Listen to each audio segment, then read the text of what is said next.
Today I'm going to install a wireless charger in my Bronco from a company called BROADDICT. I didn't get the Lux package, I got the high package, so mine didn't come with one. This is listed as a factory replacement. It's a fast charging 20 watt. Comes with a little trim removable tool you see there. And let's take a look at the instructions. As with most things that I've installed here from BROADDICT, it should be pretty straightforward and simple. Shows removing the console top cover around the gear shift. Only 6 steps. Removing the factory cover plate that's there, and should be pretty good. Nice silicone pad here for the top to keep the foam from sliding around. There's a T-harness that uses the factory plug that would have gone to the factory charger if it was there, and then plugs into this charger with a 5-amp fuse. The heat sinks look pretty good here. A lot of people say, oh, it needs fans, but you know, my wireless charger at the house and the one at the work that I use don't have fans, so why should the car? If it's has good heat management, I see no reason for fans, but we'll install it and try it out with a couple of different phones, and I'll report back if there's any heat issues, but I don't foresee any.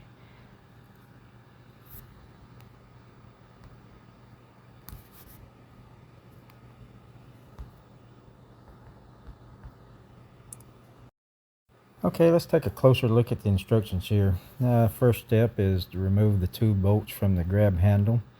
It shows inserting the pry tool and lifting the console up, and then removing the factory cover plate that's in place, and screwing the new charger in its place and plugging the harness into the existing factory harness.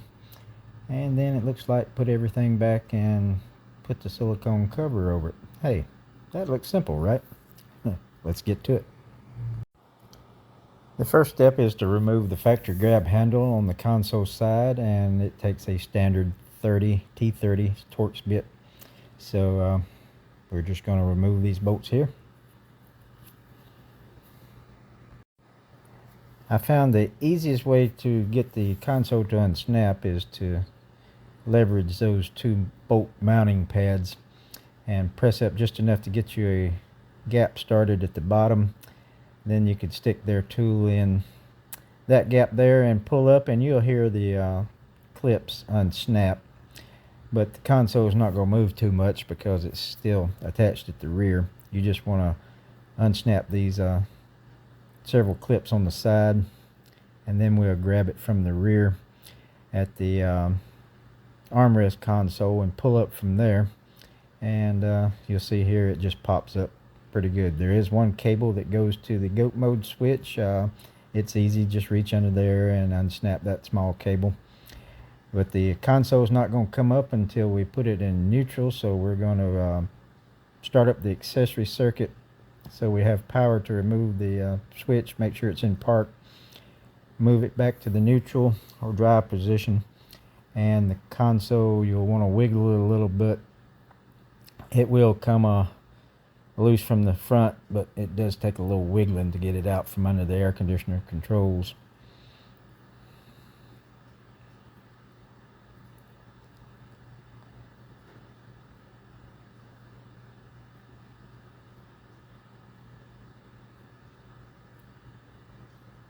Here you see I have it unattached from the back, and I've already disconnected the goat mode switch. You'll have one small cable here at the gear shift lever that goes to the manual up and down buttons. You'll want to disconnect that, and then you have 2 Phillips head screws that hold the gear shift to this column.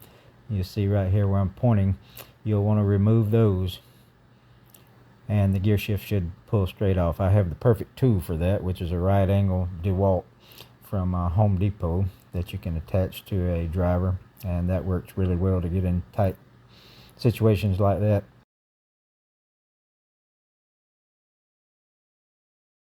If you've ever wondered what's under the console, there's plenty of room under there. It shouldn't have any heat issues. It should have pretty good airflow. There's the AC converter for your home power ports, 110 volts. And there's the plates you want to remove there. Simply just 4 little torque head screws. I'm going to put a towel down so I can flip it over and not mar the top finish. We'll remove this rubber pad here that's covering where the charger goes.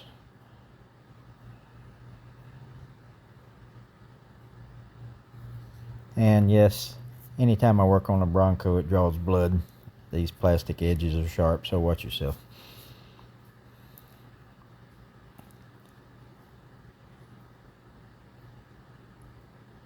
Here are the 4 torque bit small screws that you'll remove this cover plate from.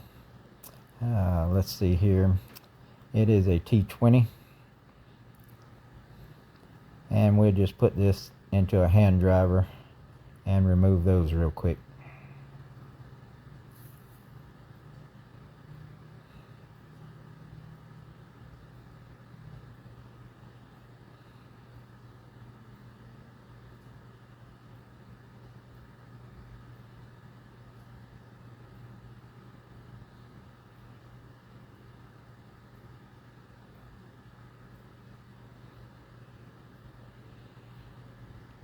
That cover just lifts off very easy and exposes the open area where you'll put this new charger in place.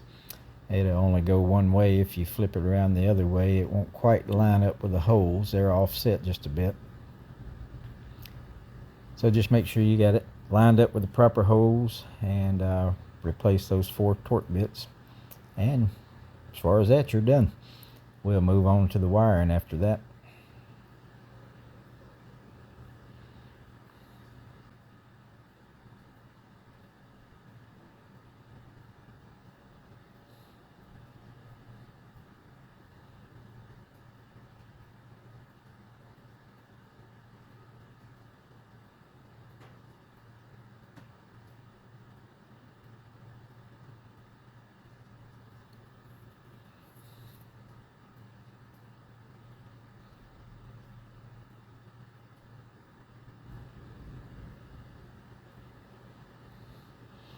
I did forget, when you remove the console initially, you have the one small plug at the goat mode switch, you have the one small plug at the gear shift lever, and there is a plug that plugs into those USB ports right there that you'll have to unplug. And that's also where the plug is located for the factory wireless charger.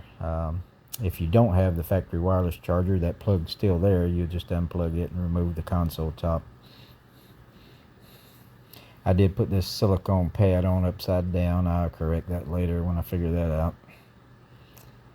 You'll just find the open end to their T-harness and plug into the factory harness that was supposed to go to the factory wireless charger.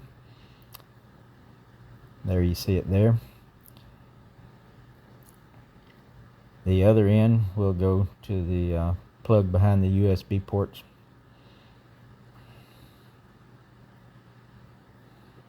And of course it only fits one way. Just make sure it does snap in and click. There's the factory cable that powers the USB ports. We'll put it back in place.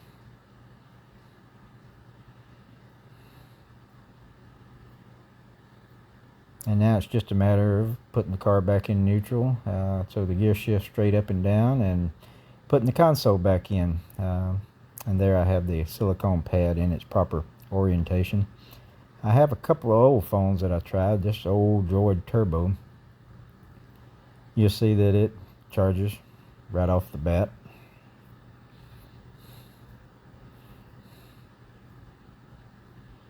I'll also put this cover plate I have that I brought with some false leather.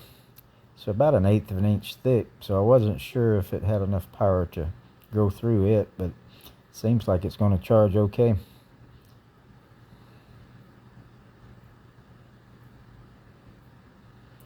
You'll notice the lights on the wireless charger are blue when it's in standby mode, and when you set a phone on it and it does start the charging process, they will turn to green. I really wish they'd put them further out so the phone wouldn't cover them up. This is my Z Flip 5, the new phone I use, and it has a small cover on it.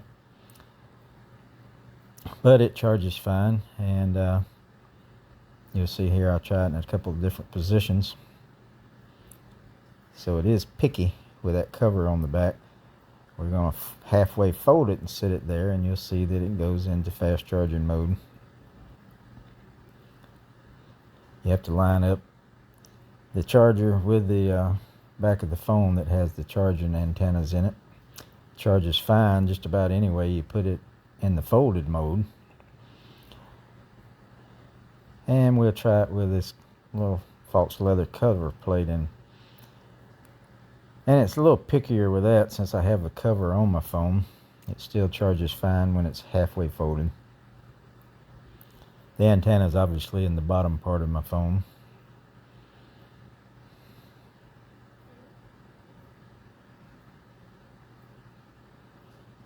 You'll see it still goes into fast charging mode.